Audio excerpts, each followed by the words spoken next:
Hi friend, কেমন আছো তোমরা? বেঙ্গলি ফুড অ্যান্ড ফ্যামিলি ক্রিয়েটিভিটিতে তোমাদের আবার স্বাগত। আজকে আমি বানাবো পটল চিংড়ি। তো পটল চিংড়ি বানাতে আমি কী করছি একবার তোমরা সকলে দেখে নাও। তোমরা তো সকলে বাড়িতে বানাও, ঠিক আছে, তবু আমি কীভাবে বানাই সেটা একবার দেখে নাও।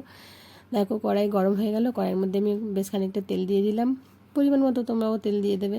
তো তেলটা গরম হয়ে যাওয়ার পর আমি আলুগুলোকে ভালো করে ভেজে নেব, একটু পরিমাণ মতো লবণ এবং হলুদ গুঁড়ো দিয়ে। তো বন্ধুরা দেখো, আমি এক হাত দিয়ে রান্না করছি আর অন্য হাত দিয়ে ফোনটা ধরে আছে, আমি ভিডিও করছি।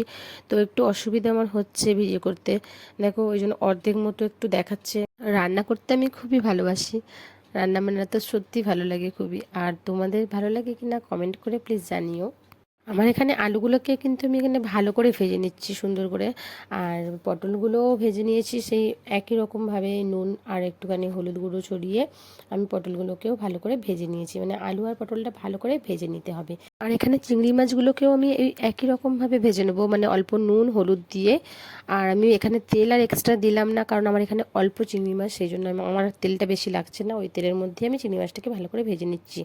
এই পটল চিংড়ি রান্না করতে নারকেল লাগছে, তো আমি একটা নারকেলের অর্ধেক নারকেল আমি কুড়ে রেখে দিয়েছি।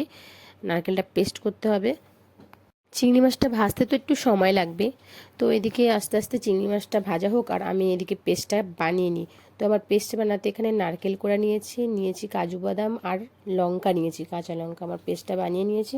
তো আমার চিংড়ি মাছটা ভাজা হয়ে গেছে, দেখো আমি তুলে নিয়ে ওই তেলের মধ্যে আমি তেজপাতা আর লবঙ্গ এলাচ দিয়ে দিচ্ছি, আর দিয়ে দেব 1 চামচ মতো আদা রসুন বাটা দিয়ে দেব।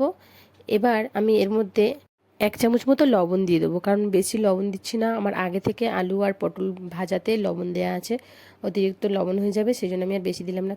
এরপর আমি লঙ্কা গুঁড়ো, হলুদ গুঁড়ো আর জিরে মরিচের গুঁড়ো দিয়ে দেব। এরপর মশলাগুলোকে ভালো করে আমি কষিয়ে নেব। এখানে দেখো ভালো করে আমি মশলাগুলোকে কষিয়ে নিচ্ছি। আর তোমরা চাইলে একটু কাশ্মীরি লঙ্কা গুঁড়োও অ্যাড করতে পারো, কারণ কাশ্মীরি লঙ্কা গুঁড়ো দিলে তরকারিটা একটু লালচে ভাব হবে, লাল লাল হবে, বেশ দেখতে ভালো লাগবে। এরপর আমি নারকেল আর কাজু বাদাম দিয়ে যে পেস্টটা বানিয়ে রেখেছিলাম কাঁচা লঙ্কা দিয়ে, সেটা আমি দিয়ে দিলাম। দেখো, দিয়ে এবার ভালো করে কষিয়ে নিতে হবে।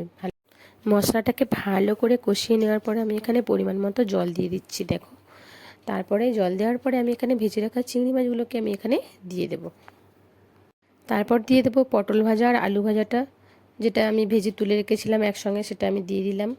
এরপর কড়াইটাকে ঢাকনা দিয়ে ঢেকে রেখে দিতে হবে কিছুক্ষণের জন্য, প্রায় 5 থেকে 7 মিনিট মতন আমি এখানে ঢেকে রেখেছি। দেখো মোটামুটি আমার এখানে চিংড়ি পটলটা বেশ হয়ে এসেছে। দেখো, আমি অল্প করে স্বাদ মতো আমি এখানে কিন্তু চিনিটা দিয়ে দেবো। তরকারির মধ্যে অল্প সামান্য পরিমাণ চিনি দিলে তরকারির টেস্টটা কিন্তু বাড়ে, আমি এখানে সেই জন্য চিনি ইউজ করলাম। তোমরা চাইলে কিন্তু এটা অ্যাভয়েডও করতে পারো। তো দেখো, আমার রেডি হয়ে গেল পটল চিংড়ি। তোমাদের ভিডিওটা ভালো লেগে থাকলে চ্যানেলটিকে সাবস্ক্রাইব করে দিও।